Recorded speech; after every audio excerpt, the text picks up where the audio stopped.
Okay, so let's share my screen. So welcome to chapter 1. Let's open up the slides here.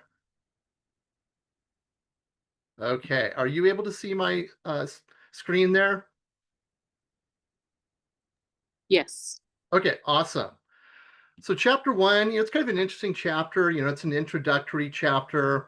We're going to look at the history of psychology, how we used to look at disorders and things like that. And some of it's actually pretty shocking stuff. And we're going to lay down a lot of the really important terms in the class and so forth. Okay, so we'll go ahead and start with that as I get my ducks in a row here. Okay, so we're going to start out with understanding psychopathology, just kind of define that and explain how we look at that in the field. Okay, so what is a psychological disorder? The way we kind of define it, if we give a formal definition here, and I'll go slow so you're able to write it down, things like that, but it's a psychological dysfunction associated with distress or impairment in functioning that is not a typical or culturally expected response. So as you can see, there's a lot of moving parts here. Let's say that again. Psychological dysfunction associated with distress or impairment in functioning that is not typical or culturally expected response. So we're going to break that up because it turns out that even though we have different components of this, by themselves, each one is not sufficient to say, okay, this person has a true disorder. So we want to look at each one and kind of make sure that all three are present in a person to make that call. So let's look at our first one. So psychological dysfunction. Now keep in mind, this dysfunction that we see in clients is often rated in dimensions or on a dimension, meaning from like mild to severe and so forth to kind of let us know what's going on. But by psychological dysfunction, what we mean specifically is a breakdown in cognitive, emotional, or behavioral functioning. Okay. So it could be any or all of those. So let's give you an example of how we could apply each one of those to demonstrate psychological dysfunction. So the example I'm going to use is something called ophidiophobia. And so what that basically means is it's a full-blown phobia or a fear of snakes. Turns out it's surprisingly common in people. So I want to show you how something like fear of snakes in this sense, in terms of a phobia, can be related to those three different areas.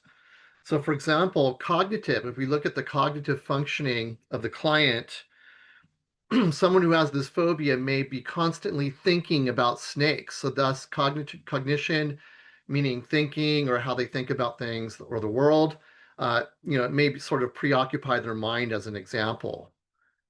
It's definitely emotional. So when there's a phobia involved, there's fear involved. So the person obviously is scared of snakes. There's a definite emotional component going on. And then finally, the behavioral aspect is that they may be doing something in connection to this fear. So, for example, they may avoid places that have snakes, like a zoo, or they may not want to go hiking because there could be a snake around, lurking in the bush around the corner. In other words, it's affecting what they do. So, in that case, with ophidiophobia, we see that all three of those areas are being affected in and that translates into a psychological dysfunction, as you can see. However, not just having a psychological dysfunction is not in and of itself enough to say that someone has a disorder. We'd actually want to see more, and so that kind of leads us to our next point here. Okay, so this one is personal distress or impairment. Okay.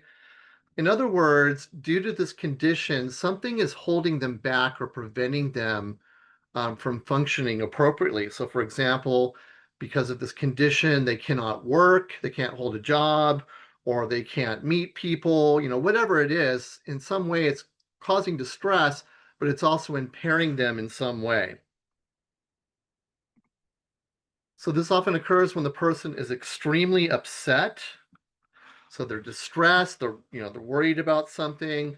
But once again, that's insufficient. We would also have to say that the impairment is also present in that person. So the impairment, once again, insufficient. We would also want to see the dysfunction, as we said before. So the person is clearly distressed by the condition, but it's also holding them back in some way. So, for example, just to kind of show you that distress is not by itself enough to say the person has a disorder. So, let's say you're unfortunately lost someone in your life. So, someone close to you died, and we would expect the person to grieve, right? And be depressed about it and have sad feelings. However, that may not impair them to the point where they can't function. I mean, it's normal to feel sad, when you lose someone, but it would not be enough by itself to say, okay, this person has full-blown depression where they can't hold a job because of this condition. Furthermore, other disorders, there may not even be distressed parent, like they may not admit that they have some kind of problem. But if we look at bipolar depression, which we'll talk about in future chapters, sometimes during the manic phase where the person is very elated, they do not feel distressed. So you have to be careful with this one. We'd want to see distress and impairment as well in the person to really understand that they have a disorder. Okay. All right, let's go to our third component. And so we also want to expect the person's behavior or condition to be atypical or not culturally accepted. Okay. So atypical meaning the behaviors and attitudes do not occur in a society very frequently, especially the society of their background, the one that they're familiar with and come from. Once again, doing something that's kind of surprising is not enough to say the person has a disorder. We would consider that in combination from different areas that we've talked about. Okay, so let's give you an example here. So we're going to talk about this concept called running amok. You may have heard of this expression, wow, that person is running amok. And basically what that means is that they're going around and committing random acts of violence and aggression after a stressful event. So something has happened in their life, and the way they're reacting to it is they're going around being violent indiscriminately, basically. Now, as an Americans, when we look at that behavior, we would say, wow, that person is going postal, right? There's something really going on. It's more than likely if you did this in our society, you would be arrested, right? Or if not shot, probably, who knows? But the point is that in certain parts of the world, this is considered to be normal reaction to stress, especially extreme stress. So if I'm working with someone, I want to know their background. I want to know where they're coming from. What is the culture that they grew up in? Because I have to consider that. This may be something that's normal, from where they come from compared to, the United States, for example. So once again, each feature of the definition that we've introduced is important, but theoretically, we want to see all three of those in a pretty severe dimension to go ahead and say, yes, this person has a disorder of some sort. Okay, so that leads us to our three areas: psychological dysfunction, distress or impairment, and then atypical response. So the point is we want to see all three of those. So to kind of make this a little bit more interactive, I'm going to come up with some examples here. I have several examples. I'm just going to pick some at random, and I want you to think about it. Do all three of these criteria meet this particular case? Okay, so I'm just going to read a scenario. So I want you to think, are they showing psychological dysfunction, whether it's their thinking, their emotions, their behavior, as we said before? Are they in distress? Is it impairing them in some way or holding them back? And then is it typical of culture? Okay, so just this as an example, so I'm just going to read this here. So your uncle consumes a quart of whiskey per day and has trouble remembering the names of those around him. Okay, so that's all I'm going to give you. Your uncle consumes a quart of whiskey per day and he has trouble remembering the names of those around him. Okay, so let's look at that. Is there psychological dysfunction? Yes, there seems to be, because it's affecting his thinking, it's affecting his memory. If they can't remember people around them, that shows clearly it shows some sort of dysfunction. Is there distress or impairment? Well, it is impairing their memory. So once again, they're drinking to the extent that they can't remember people that are surrounding them, which sounds like it's impairing their memory big time. Okay, atypical response, is that something we would expect in culture? It seems kind of surprising that they would be drinking that much every day. So, in my opinion, and once again, this is debatable, but in my opinion, it looks like all three of those are in play with this particular case study. So, the point is, as a psychologist, I want to look at all three of those areas and make a call in terms of the severity to see, okay, does this person have some kind of disorder where we need to progress with treatment? Okay, let's look at another example. I'm just going to pull one randomly here off my list. Okay, your neighbor sweeps and washes and scrubs his driveway daily. So let me say that again. Your neighbor sweeps, washes, and scrubs their driveway daily. Okay, so psychological dysfunction. It's kind of hard to say. Maybe there's some cleaning concerns or a phobia of germs, but it doesn't really say that. We're not really sure. Is it impairing them? I think I want to know how often they do it. I mean, if they do it several hours every day, to me, that could be a form of impairment. And are they worried about having a dirty driveway where it's distressing them and, they're uncomfortable with that? So I'd want to know that. Is it surprising? Is it atypical? It seems maybe, possibly, but I don't know if it's really enough to say that, wow, this is a shocking thing. I don't expect the person to do this.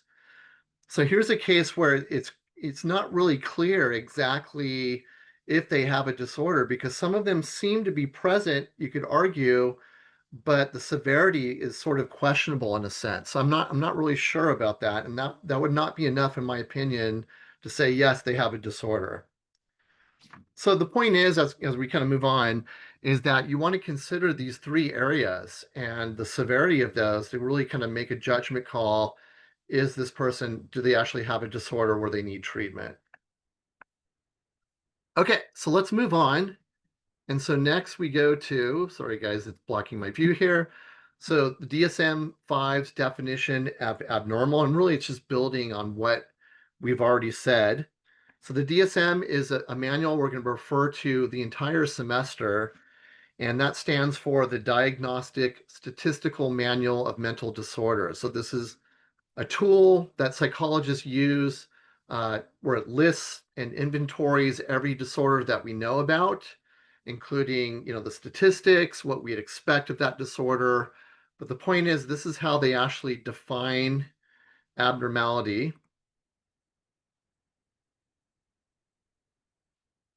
Okay, so behavioral, psychological, or biological dysfunctions that are unexpected in their cultural context and associated with present distress or substantial impairment of functioning.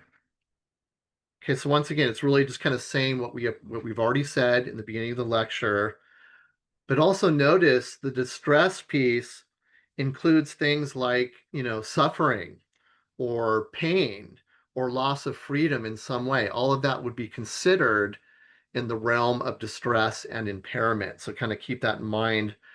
When we're looking at clients, we want to know that, are they in some kind of pain? Are they suffering because of their condition? Is it, taking away their freedom to a certain extent? And keep in mind, once again, the DSM-5, our current edition of this, the DSM-5 TR, basically will rate those on a dimensional scale. So once again, we would look at severe, mild, and anything in between to really kind of make this call. Okay, so that will kind of conclude that section of the lecture. Like I said, if you would hold off your questions until the very end, and then I'll open it up and we can revisit some of this stuff. But I want to continue with our lecture here. And next we go to the science of pathology. Okay, so the science of pathology, the next section there in the textbook. Okay, so in this particular section, we're going to look at different professions in psychology. So remember, psychology is considered to be a science, a soft science, if you will, because we do use the scientific method in our approach. So we're going to look at the scientific study of psychological disorders and look at different healthcare professionals that use that. So once again, these are different jobs you can, utilize or pursue in the field of psychology. So first of all, we have the clinical and counseling psychologists. So basically, they would research and treat disorders as well as diagnose them and assess them. Okay, so that's called the clinical counseling psychologist. Next, we have the psychiatrists, which basically possess a med degree and prescribe medication. Now, depending on what state you live in, some states allow psychologists to prescribe meds, but classically, psychiatrists are the ones that can do that because of their medical background. They're going to investigate the causes and nature of disorders, for example. Next, we have psychiatric social workers, excuse me. Okay, so typically they would have a master's degree. They're going to work with families and social issues of those who have a disorder. Okay, social workers. So primarily involved with family problems of the person. Psychiatric nurses typically work in a hospital setting, possess an advanced degree, specialize in the care and treatment of those with disorders. Okay, and then finally, we have the marriage and family therapists and our mental health counselors. So they're going to work with family members, often possess a master's degree, and can also work for hospitals and clinics. So you see there's a lot of overlap between some of these professions. Okay, so those are our typical professionals in the field. Next, we go to the scientist practitioner approach. So as we mentioned, many psychologists use the scientific approach and method to learn more about disorders. And that's really what we're going to focus on. And typically this happens in one or more ways. So let's take a look at those. Okay, so mental health professionals uh, will be involved in these three areas. So for example, they are a consumer of science, which basically means they help to enhance the practice. And one of the ways they would do this is by keeping up to date on the latest scientific development. So, for example, reading the literature, so upkeeping on the latest journals and research, for example. This could be talking with their colleagues about new procedures or new treatments. So, in other words, they're a consumer of science by keeping up to date on what's currently happening in the field. Secondly, mental health professionals are evaluator of science, which means they help to determine the effectiveness of practice. So, in other words, they would determine the effectiveness of practice by checking to see if their treatments and procedures have worked. In other words, this helps them to be accountable to not only their patients, but also the insurance companies. In other words, they're checking to make sure that these treatments are actually doing what they're supposed to be doing. And that can be evaluated, of course, through science, scientific method. All right, and then finally, a creator of science, conducting research that leads to new procedures and useful in the practice. So maybe they're conducting their own research in a hospital or a clinic, for example, that helps lead to useful procedures in the future and also helps us to avoid fads because sometimes there's fads out there that people believe in. So they want to confirm that those, work or avoid trendy type stuff and really kind of discover more useful procedures. All right, so once again, a mental health professional uses those three areas to be a science practitioner, if you would. Okay, so next we go to studying psychological disorders. So there's different ways to research psychological disorders, which is really the basis of a lot of the information found in our textbook. So there's going to be some different focuses here. So sometimes the research describes what the disorder actually is in terms of the symptoms. So keep in mind as you read through the textbook, you'll notice when we hit the actual disorders that they actually have sections for these. Okay, secondly, causation, which we call etiology. Okay, so in other words, what causes the disorder? Is it something that's thought to be biological? Is it, caused by stress, for example, or trauma? So that will be discussed and researched, of course. And then finally, treatment and outcome of the disorder. So what are the common treatments we use? Which ones seem to be most effective, etc.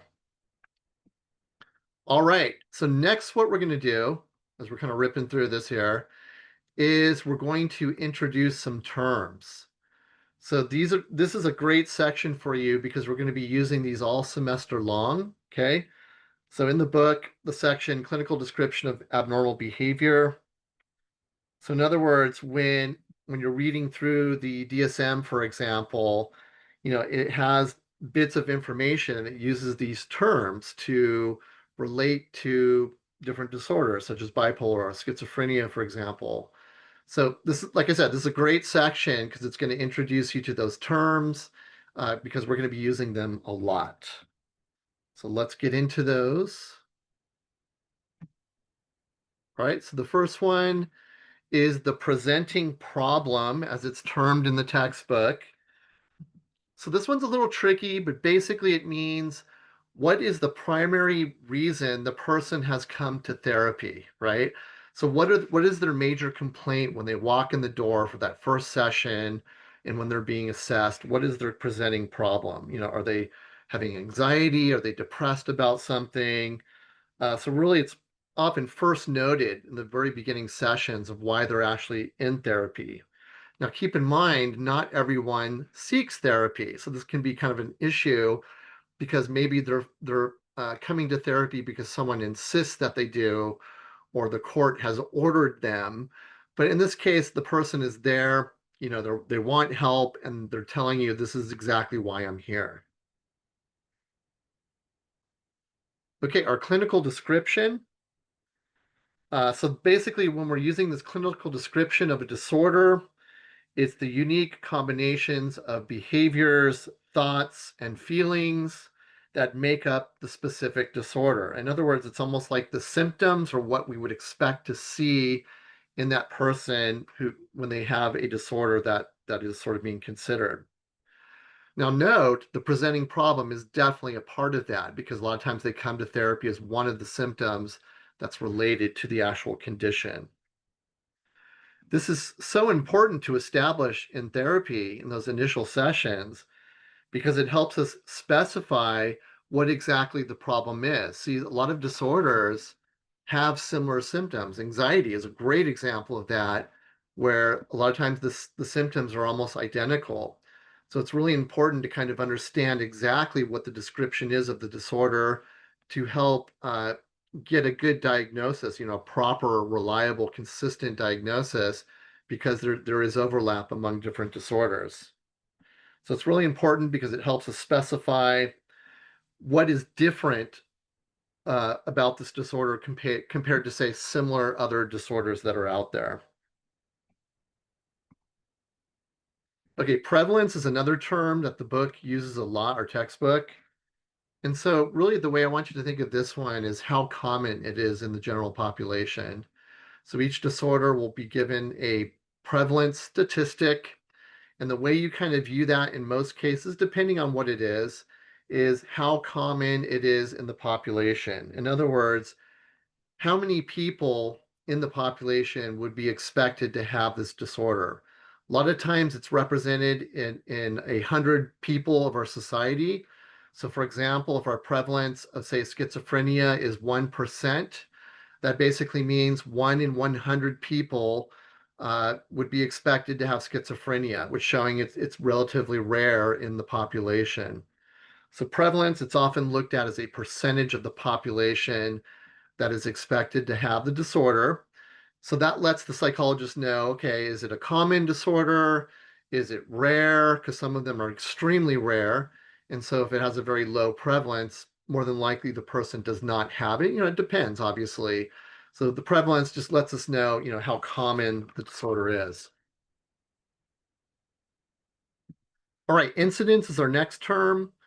So this is the number of new cases occurring during a specific time. So the DSM often gives information for each disorder, including the incidence, so the number of new cases occurring during a specific time. So for example, during certain times of the year, for example, it may break down biological sex data. For example, is this a disorder that happens more often in females, such as anorexia is a classic example of that?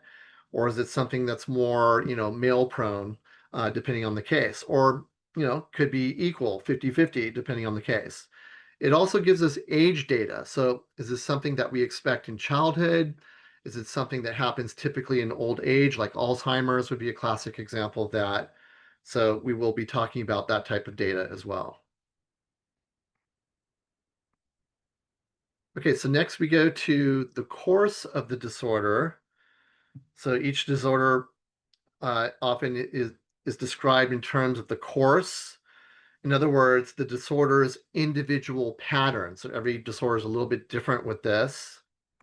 So sometimes it's what we call a chronic course, where it seems to last a very long time, in some cases, a lifetime. Like mental deficiency would be a great example of that, where maybe they can never be alleviated completely of that. So that would be more of a chronic course where it lasts a long time. It could be called episodic, which means it may fluctuate. It may reappear. For example, during times of stress, it may pop up and then go away. So we would call that episodic in nature. And then time limited is another description we use where the person may improve without treatment in a short period of time. So they may be afflicted with this problem, but then it seems to quickly kind of go away. So each disorder is going to be a little bit different in terms of how that happens. So the DSM will give, really good data, what the studies are showing for each disorder in that, and we'll be discussing those, of course. All right, onset, another term that's going to be heavily used in the class. This is sort of explaining when and how the disorder began. And of course, knowing this lets us know what to expect in the future. So if we're saying that the disorder has an acute onset, that basically means that it happens suddenly. So the disorder kind of comes out of nowhere and hits the person very suddenly. We would call that acute. Whereas insidious basically means it develops gradually over time. So the person sort of gradually gets worse and worse and doesn't appear suddenly in the person. So disorders vary in those different areas. All right, other important factors to kind of note as we go through the disorders in later chapters, things like age. Okay, so we want to know obviously the age of the client because disorders can often look very different depending on how old the person is. So for example, if we looked at anxiety, for a small child, it may be very scary for that child. They don't have a lot of experience with it. It may be connected to illness, for example. Whereas an older person, because they've had a lot of experience with stress, they may cope differently in general with something like anxiety. So we want to know, are there different age effects in connection to that disorder? Okay, and then prognosis. So the book also gives information about this, where it's sort of our anticipated course of the disorder. So for example, do we expect the person, it's related to the stuff we've already talked about. Do we expect the person to get better with treatment? Is it something that's going to be a lifelong battle? It's going to give information in regard to that. Okay, so next we're going to switch gears. As you can see, we're hitting a lot of different topics here in chapter 1. And so our next area of focus is causation, treatment, and outcomes of disorders. So remember, when we're talking causes, we often use this term called etiology. Once again, this is heavily covered in chapter 2, the next chapter. Etiology are factors and dimensions that cause psychological disorders, and each disorder is a little bit different in terms of what the actual causes may be. In most cases, I would say there's a multiple, whole host of different causes, but it depends. Some of those causes can be biological. So, for example, it could be through genetics where they inherit it or inherit a predisposition for it. It could be a hormonal issue. It could be brain chemicals, which we call neurotransmitters. So maybe there's an imbalance in their brain from chemicals that leads to these problems. It could be the structure of the brain. So all of those are just examples of a biological cause in someone. It could be psychological, okay? So in this sense, we're saying it's probably stress. So maybe this is brought about by trauma or stressful circumstances, or maybe it's the way they view the world or think about life, for example, maybe contributing to the problem. So we would say that's like psychological. And then social dimensions. We know that certain social dimensions can contribute to disorders. So, for example, is the person living in poverty? How were they raised? What was the parenting strategies in their home as they grew up? That could create some differences. Do they have access to resources and support? Because sometimes disorders can be brought about by having no support and no access to resources. It could be a cultural dimension as well. So once again, it just shows that disorders can stem from many different areas and sometimes in a combination of all three of those. So it depends, and we're going to look at, all of those in each disorder that we talk about. Okay, treatment. So once again, we're going to be very general here, just as an introduction, since this is our first chapter. So treatment, once again, there's different strategies for treatment and sometimes a combination of those. So our classic treatment is, of course, going to be psychological. This would be things like counseling, different therapeutic techniques. Okay, so what you would kind of expect when you go see a counselor or a psychologist, where they're using therapy or uh, some kind of technique to treat the person. However, another treatment of choice is psychopharmacological. So in other words, they're using medications to treat the disorder. We know that some disorders react very well to taking medication, in other words, in terms of the treatment. And quite often, it's a combination of both of these. So the person is not only attending therapy, but they're also taking meds that we think will help them. Okay, so those are really kind of our general areas that are typically used in treatment. And once again, like as I said, they're pretty general in nature. And we will get a lot more specific as we hit the disorders. All right, so that leads us to a whole different area. So now we're royally switching gears and we're going to talk about the historical conceptions of abnormal behavior. Really, this is, if you like history, this is kind of an interesting section for you. So we're going to look at the history of disorders and how they were treated in history and how they were viewed from a historical perspective. And some of them are just quite shocking in terms of what they used to do with people. Okay, so it's an interesting section to read in the textbook as well. So we're going to start off with the supernatural tradition. It turns out for a large portion of history, before disorders were really understood, scientifically especially, deviant behavior, when people did things that were considered to be abnormal, it was often sort of comprehended as a struggle between good and evil. The classic example of this is the Salem witch trials, which I know you're probably familiar with, where they put these people on trial for witchcraft and so forth. Okay. So, very popular view, especially in the Middle Ages, as it turns out, that psychopathology was a result between the struggle and was also due to presence of evil demons. So the reason this person, for example, is schizophrenic is because they've been possessed by some evil demon. And so it's the professional's role or job to exorcise those demons from the person. And how they did that is just unbelievable stuff here. So the treatments throughout the course of history often included exorcisms and or torture. So there's cases of where they used to drill holes in the top of the person's skull to allow the demons to escape. That was one kind of shocking treatment. Can you imagine, doing this today?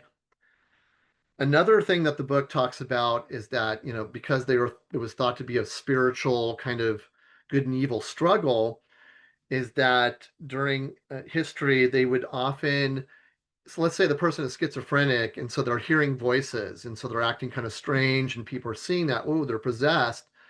They would actually nail them to the wall of the church so the person would continuously hear the word of God to allow the demons to escape. Can you imagine nailing someone to a wall and force them to hear religion as a treatment? I mean, just it's unbelievable to think of that today, that they used to do that. Another strategy was to hang people over a snake pit. So they would dangle them over a snake pit to scare the demons out of the person. So obviously that would be a very scary situation for most people. So it was thought to help to exorcise the demons by scaring them out. So unbelievable, just the stuff that used to occur and so forth. Another one was submerging people in cold water, different practices to get rid of those demons. Others believed it was a natural phenomena caused by stress.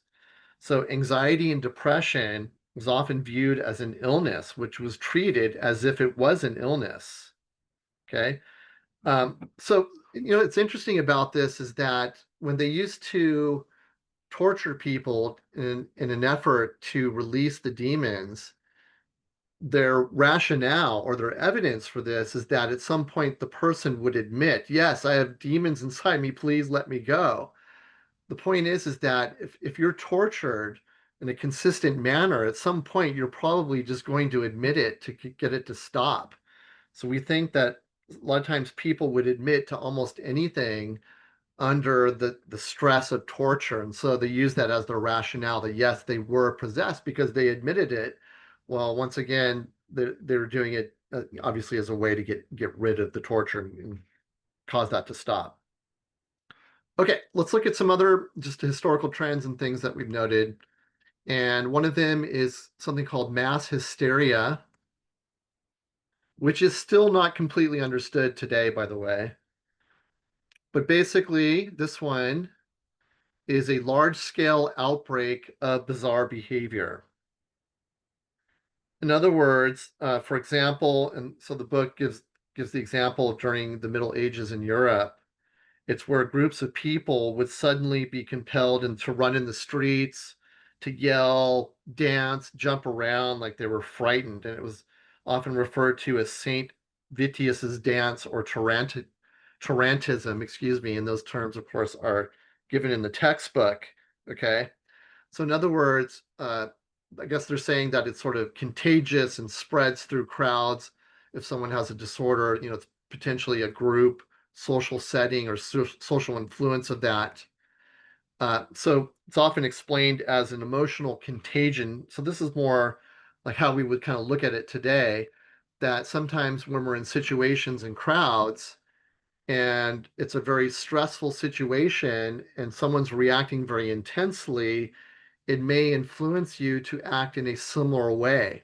Almost, we're not saying it's like bacteria where it's actually contagious, but because you're seeing them act that way, it may influence you to also act in a similar manner. So, emotional contagions, where emotions spread to those around us due to being suggestible in states of high emotion. So, in other words, when we're in an emotional state, the tensions are high, we may be more susceptible to sort of buying into someone else's fear, for example, and showing it in our own behavior. Once again, not completely understood today, but another concept that the book sort of covers. All right, so next we're going to look at some historical figures over time here. Okay, so the first person we're going to look at is Paracelsus. So this is in the year 1493, 1541. By the way, this is not necessarily in historical order. Okay, but he basically believed that the movement of the stars and sun affected our psychological functioning. So sometimes we can explain when people are feeling depressed or anxious because of the position of the stars and the sun. So you may have heard of the term lunatic. Oh my gosh, that person is a lunatic, which we often refer to as, the person is crazy or whatever. This actually comes from this. So lunatic comes from the Latin word, or excuse me, lunatic comes from the word luna, which is Latin for moon. So that's actually where we get that term lunatic. So it's thought that during certain positions of the stars and sun, it may affect us physically, psychologically in this sense, to the point where it could create abnormality. So also known as mood madness as a classic example of that. The problem with this is when we actually try to research this, when we try to research, okay, is there a full moon out? Is that affecting behavior? It doesn't hold up in the research. So it seems to be more random in that sense. So it's interesting that people actually believe this at one point, that this is what's causing abnormal behavior. But like I said, when we put it to the test, through the scientific method and so forth, it's not holding up. All right, so that leads us to the biological tradition. And so we're going to look at the history of this one. So it actually goes way back. So the biological explanation for abnormality can actually be traced all the way back to the Greeks. So we can go all the way back to the ancient Greeks for this one. So the person we're going to focus on is the very famous Hippocrates, of course, a Greek physician from 460 to 377 BC, who's considered to be the father of modern medicine, of course. You've heard of the Hippocratic Oath, of course. He was one of the first people to conduct surgery. Okay, but we can actually trace some of the psychology stuff back to him. And so Hippocrates believed that psychological disorders of that time came from a disease of the brain or even heredity. So it's pretty amazing that even back then, as far as going that far back, that they knew there's a potential that some problems could be inherited and actually problems with the brain. In other words, it's like the beginnings of our genetic roots, which we have verified in disorders today, in some disorders. He recognized the importance of psychological and interpersonal contributions to psychopathology. So, for example, exposure to family stress could be something that could trigger a disorder. So, that can be traced all the way back to Hippocrates' time. Hippocrates also termed the word hysteria. You may have heard of that. Hysteria is where the person shows physical symptoms but has no physical cause. In other words, the person may be paralyzed, but there's no physical explanation for that. So, in other words, we're saying it's psychological. Something psychological is going on and it's creating physical symptoms in someone. So, that was known as hysteria back in history. Today, we call that somatic symptom disorder, and that is a real thing that we've discovered in people. So, he was one of the first people to kind of identify that. All right, next we go to Galen. So Galen was a Roman physician who's going to borrow from Hippocrates and kind of use that information and then create some more uh, viewpoints. So Galen, Roman physician from 129 to 198 AD. In historical terms, he advanced the ideas of Hippocrates, which were extended, believe it or not, into the 19th century. So one of the things he's most famous for is something called the humoral theory. So this is a classic Hippocratic Galenic approach, by the way, which is an extension of Hippocrates. And he thought that mental disorders or mental problems can be traced to problems with these four substances. In other words, an imbalance of blood, black bile, yellow bile, and phlegm. So he thought it was an imbalance of these liquids or humors, if you would, and that could be helped to explain different problems. So let me just kind of expand on that. So for example, with blood, an imbalance in blood could explain why someone is viewed as very cheerful. It was traced to insomnia or even deliriums. In other words, the reason you're having insomnia or lack of sleep is because your blood is in balance. So they need to do something to maintain that balance or adjust it. Black bile was thought to be connected to depression. Yellow bile is thought to be connected to being hot tempered. So, for example, if you're a very hot tempered and angry person, you have too much yellow bile or it's imbalanced in some way. Just interesting to kind of think of it that way. And then phlegm, finally, was connected to apathy, sluggishness, and being calm under stress. So the point is that psychological conditions could be traced to these four substances. And so, as a doctor or whoever, they would attempt to adjust those balances of those four different things. So, for example, they would often expose the person to hot or cold in an effort to stabilize the chemicals. They would expose them to dryness or moisture, for example, but they would also practice something called bloodletting, which is insane to kind of think about. So, for example, if they thought they had too much blood, and this is why you're sort of, overly cheerful, or as we said, you're delirious, they would actually remove blood from you. Sometimes leeches were used to do this. So, can you imagine what that would do to your body? Because obviously, blood carries oxygen throughout the brain. You can imagine the effects of that, but they thought that would help the person. Another thing he did is that because black bile is thought to be related to depression, he would actually induce people to vomit by swallowing tobacco. So he would feed them tobacco to get them to vomit, which would then equalize the levels of black bile. Once again, just a really interesting kind of approach here. But at the same time, you could argue that this is the precursor to brain chemicals because really today, as we're learning more and more about the brain and the nervous system, we know that disorders are often in connection to the balance of neurotransmitters or brain chemicals. So you could argue this is almost like the precursor to that idea, which was discovered later on. Okay, so next we jump to the 19th century. And so we're going to find that the biological tradition really gained ground during this time. So the 1800s, we're going to find it really took off. And surprisingly, it surrounds syphilis of all things. So syphilis, as you probably know, is a sexually transmitted disease, right?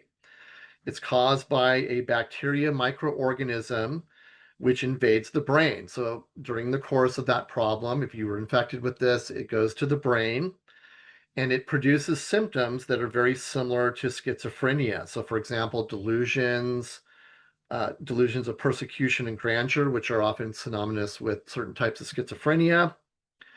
So they connected syphilis to these sort of symptoms that the person would experience if they were infected with syphilis, and so they made the connection that there's a correlation between bacteria infection and mental disorders. Okay, more specifically, general paresis was connected to syphilis, as the book kind of points out, which is an inflammation of the brain in the later stages of syphilis, which produces dementia and even paralysis. So the point here is that they knew that this person was infected with something, and then it led to these symptoms. So therefore, there has to be a connection. So therefore, mental illness is almost like a bacterial infection that needs to be treated through a medical standpoint. So it kind of gave sort of inclination to treating them almost like they were a disease. So Louis Pasteur, of course, the famous person who created the germ theory, proved that penicillin could cure certain diseases. and symptoms caused by germs, including syphilis. So once again, if someone is showing, symptoms of a mental disorder, we could treat it almost like they have a disease with medications and approach it from a very biological standpoint. So thus, professionals learned or believed at that time that they could treat psychological disorders with similar cures, almost treating it like a disease. Okay, I think we're going to go ahead and stop there. So I'm going to go ahead and stop the recording here.